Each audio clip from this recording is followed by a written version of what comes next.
Assalamualaikum warahmatullahi wabarakatuh. Hello everyone, thank you for joining this video. We are from group 5. Before that, let me introduce our group. My name is Liza Maulia. I am as moderator and also as speaker 3 or the last speaker. And then my partner, Pangeran Muhammad Arafiki as speaker 1 and Diwa Indah Utami as speaker 2. Okay, in this meeting, we would like to present our presentation about material adaptation and adoption. Okay, let's get started.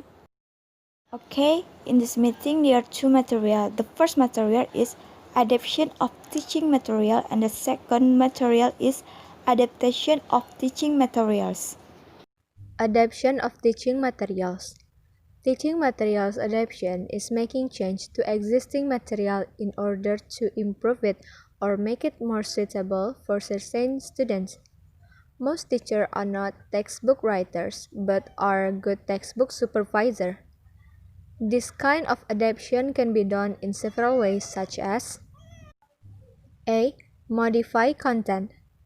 Textbook content may need to be changed because it is not suitable for students who are learning. This may be due to consideration of factors related to students such as age, gender, social status, occupation, religion, or cultural background. B. Add or remove content. A textbook may contain too much or too little content. Some units may need to be removed, or certain subunits from the majority of the book may need to be removed. For example, an activity book focuses on listening and speaking skill, but the book also contains writing skills activities. However, because writing skills are not part of the material we want, writing skill activities in the original textbook can be eliminated in books that have been adapted. C. Rearrange content. A teacher may decide to rearrange the syllabus from the book and arrange the unit in the order they see more suitable.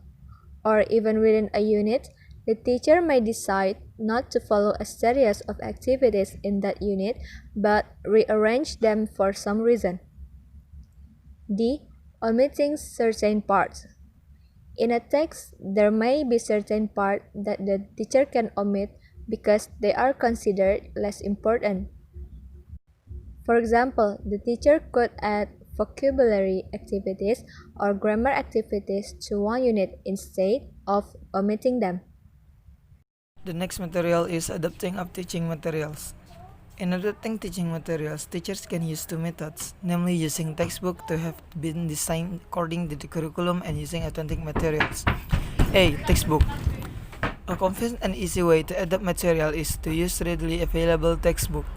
Textbooks come in variety of styles. Due to this diversity, there's not really ideal textbook for student.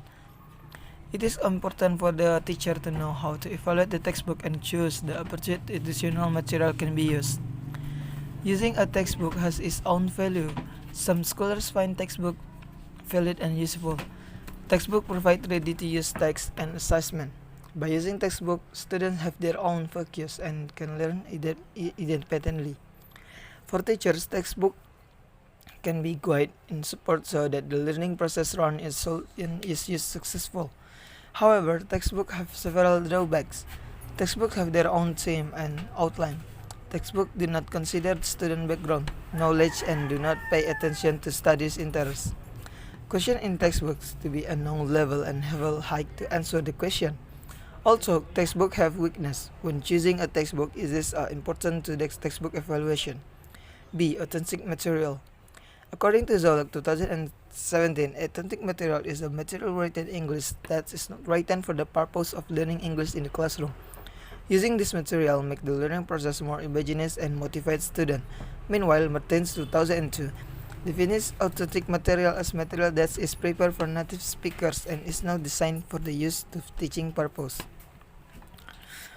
In other words, authentic material involves using natural language as well and native speakers such as a newspaper, magazine, article, recipe, advertisement, song, web page, radio, TV broadcast, movies, product labels, product guides, professor, etc. Research 2001 mentions the advantage of authentic material. The first is authentic material has a positive effect for student motivation. The next is authentic texts can be updated and have topics. Authentic texts provide authentic cultural information. Authentic text emphasize the organized authentic text is more related to the needs of students. Authentic texts support a creative approach to teaching, however, authentic material also weakness. Richard 2001 states that authentic material often contains difficult language, unnecessary vocabulary items, and complex language structure that cause difficult for teaching who teach students at low level. Martinez 2002 also stated that authentic material has a cultural bias and a mixed language structure. It can be difficult for students and lower level to understand the material. Okay, next, adaptation of teaching material. There are two material in this section. For the first is modified text and the second is developed exciting text. Modified text. Exercise and activity may need to be changed to provide additional focus. For example, a listening activity might focus solely on the listening to information. So, it needs to be adapted so that students can be listened to 2 or 3 times for different purposes. Or an activity can be developed to provide a more personal training opportunity. And then, develop exciting text. The exercise may consist of inversion practice exercise, so additional practice text needs to be added. Okay, I think that's all our explanation about material adaptation and adoption. Thank you for attention and sorry for our mistake. Wassalamualaikum warahmatullahi wabarakatuh.